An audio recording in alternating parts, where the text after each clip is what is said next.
On March 26, 2022, a 61-year-old woman of Korean descent was walking outside Louie's Pizzeria in Elmhurst, Queens when she was suddenly pushed from behind, stabbed, and robbed of her purse. Without hesitation, the owner of the pizzeria, Louie Cazim, and his father Chazim confronted and fought the assailants, giving police enough time to eventually show up and apprehend the attackers. During the fight, Louie was stabbed once, his father 9 times. Both suffered punctured lungs but have since made a full recovery. This is their story. It was actually a really nice day. So the whole area was booming. People walking around, my shop was busy in and out. And then I hear my name being yelled. I was downstairs coming out and I saw people looking to the left and I saw somebody is in trouble over there with some bunch of 3 people around. I asked them what happened, I didn't know what's going on. So they told me they're robbing her. And I came a couple of steps to the right, called my son. From what I heard, as I'm running to them, they robbed the woman, You heard they robbed the woman, but you didn't know she was stabbed. No, because she was on the floor at the time. And my first inclination was to stop the individuals who attacked her. Yeah. As long as I hold them up, faster for PD to come. Yeah. So you saw 2 guys kind of slowly walking away, woman, a lot of people. Yeah. Where was your father at this point? Well, I'm faster than him, so he was behind me by the time I caught up to him. I see, so you went ahead of your He father. was 68 years old, he's 69 now. Yeah. I caught up to them. Yeah. The first thing I goes, who has her things? The shorter individual dropped the bag. The larger individual got in front of me, and then he starts swinging on me. As we're progressively fighting, and my father is getting involved, they decide, yes! Salmon in a slice, 1975. Yeah. I wasn't going there to fight anybody initially. Yeah. I wanted to see who's got, so I can really assess the situation. Right. But once somebody starts attacking, you know the situation. Yeah, game's on. The game, it is what it is. And I looked at the footage, he's looking like a big guy on the camera. Was he? Yeah, he's about over 285, 300 pounds. Jeez, okay. 6'4", 6'5". All right. I'm 5'10". He initially tried to stab me twice. The first one actually moved because I have a mark on the top of my back that it didn't penetrate. The second time he went to stab me is where he caught me about a quarter of an inch from my spine. And It went deep enough to where it punctured my lung. Yeah. But fortunately enough for me that my lung didn't collapse right away. Yeah. So when we were scrapping together, the other guy was still free at that moment. And that's when he used a smaller blade and stabbed my father multiple times. Your father got stabbed. 9 times. So a few of them around the shoulder, the arm, 2 of the ones that were inflicted, that's what punctured his left lung. I didn't even feel it. To be honest with you, I was thinking something is scratching me. Because when you are thinking different stuff. How are you feeling now? I'm feeling better. Not 100% yet, but I'm much better. Much better, thank God. Help me understand, did you know you were getting stabbed as you were fighting this guy? And you're like, It's oh, funny. there's a... You feel it, but your adrenaline's going. If I stop, it's worse for me now. Yeah. The first wound, first puncture, sorry if this is like bringing up any No. PTSD or anything like No. that, where you were like, okay, now I'm fighting for my life because this guy's got a knife. Like, someone brings a knife into a fight, It doesn't change anything. It doesn't change anything with what my objective is.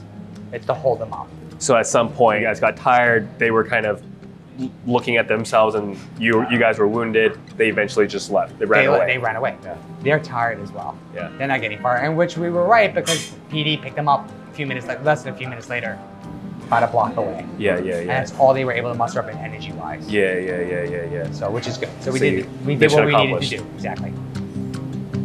Why didn't anybody help? Great question. At that moment, there's a whole crowd of people watching this. Yeah, because people are There's now probably at least 20 people. Unfortunately, now people are more cowardice than anything else. They are, and in general, it's a whole. You think 40, 50 years ago, it would have been different? 15 years ago. It's nothing to think about. When you see somebody in a need like that, we grew up that way. We had a love in the family. Those things don't happen. It comes from the heart, not from the head. There is no time to think. If anybody who came from first generation parents, that's exactly how you grow up, right? You do the right thing. You go to work. You go to home. You take care of your family.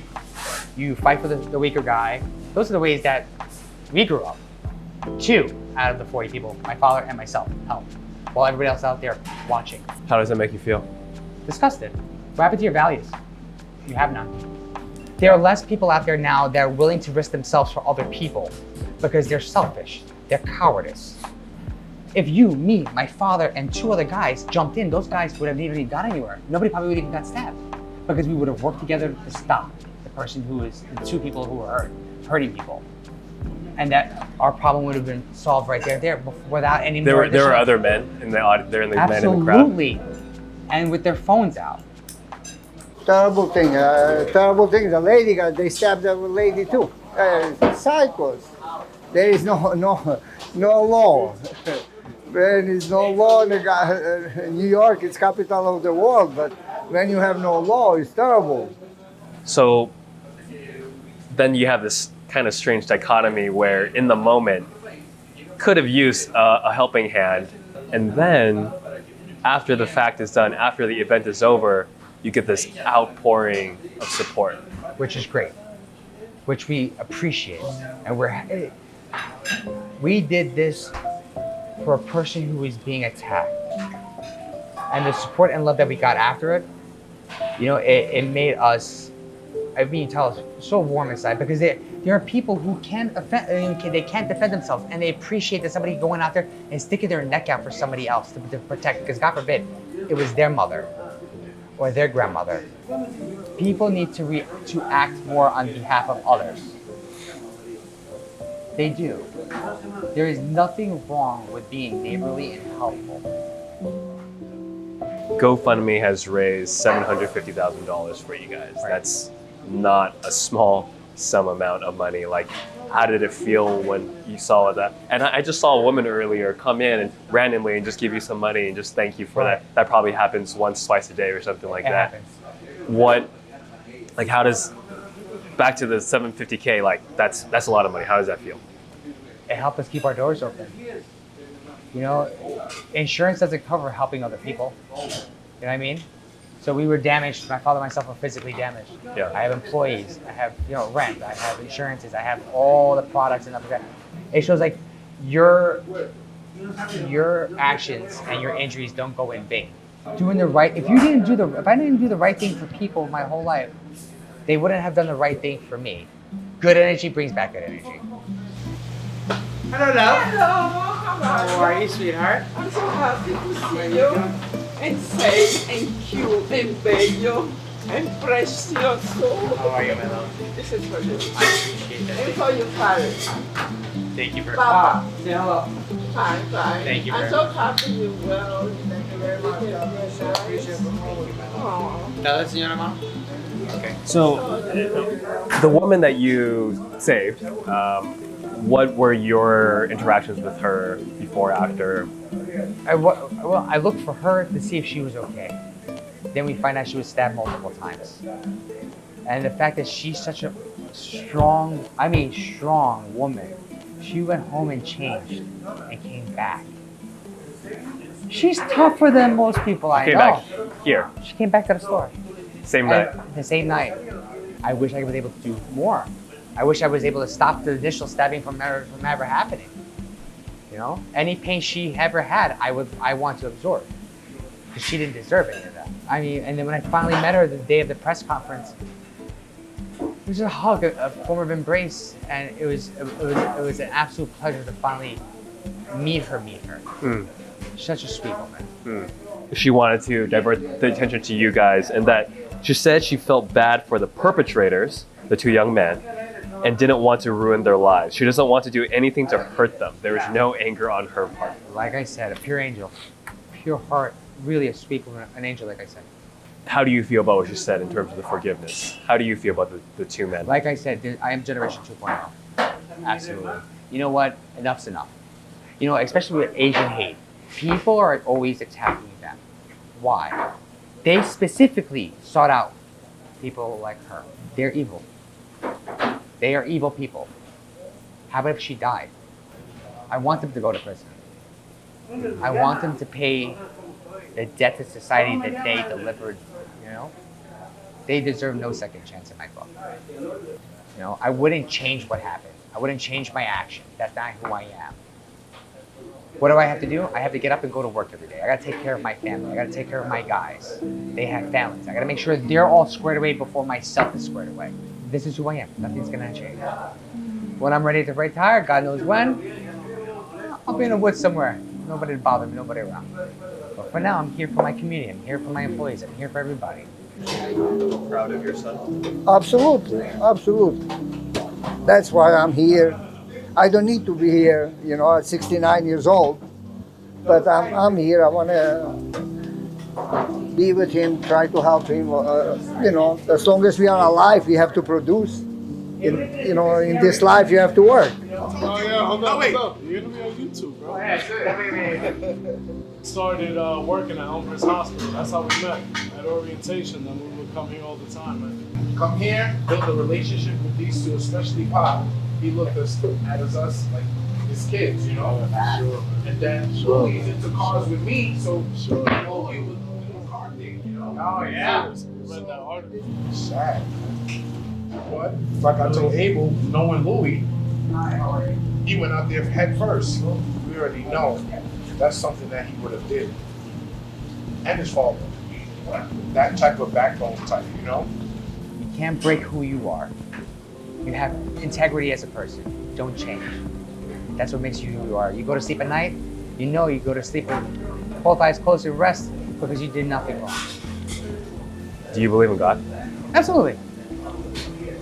Absolutely. We also believe in devils. Can't have one and not having another. Are they evil people? We see it every day. What did you pray to God after this incident? What did you? Thank you. I just said thank you. Thank you. I'm still here. Yeah. He kept you. He kept us here. For some reason, we're gonna keep you two here for a little bit longer. Maybe we have to do something again. Who knows? I hope never happens again, but I hope, God forbid, if it happens, I'll try to do the same thing. But I even said to them, Maybe grab one of the knives next time. yes. No, everything will come. Everything will come out with it. Believe it or not, everything, you know. So your whole mindset is just service. That's just what I'm hearing. That's who we are. I work 90 hours a week. I work 90 hours a week. There's no selflessness there. There's no selfishness there. What brings you the most joy? Seeing everybody grow up. Seeing kids grow up. I have kids that, I saw from middle school now have their own kids that bring their food, their kids here to eat. It makes you feel good. I remember when I was sitting on the counter and helping cut pizza. Everybody's gonna have a different story. When it's gone, it's gonna be a fond memory for them. Maybe then they're down at one day and they're like, they hear something that triggers that memory and it brings them some joy for that split second that can change a decision for themselves in their life. Touching. What do you hope to be remembered by? That we were always here for them. We were here for our community, no matter what. And they were here for us. Hey there. Thanks for taking the time to watch this video. When I initially went in to interview Louie, I thought the story was going to be one about bravery and courage and facing one's fears. And while it was those things, ultimately, to me at least, it was simply a story about integrity, about holding on to one's principles and values, even in the face of death. And so if the story spoke to you, I've left links to the GoFundMes for both Louie and Eun, the victim of the robbery, in the description box down below. Feel free to donate some money if you feel so inclined. If you haven't yet already, do subscribe for future videos and stories of the amazing people here in New York City. To Louie and his team, thanks for letting me stop by and interview you guys. Thanks for the food and the drinks. And to you, the viewer, I hope this story reaches you well and that you continue to stay safe out there. See you next time.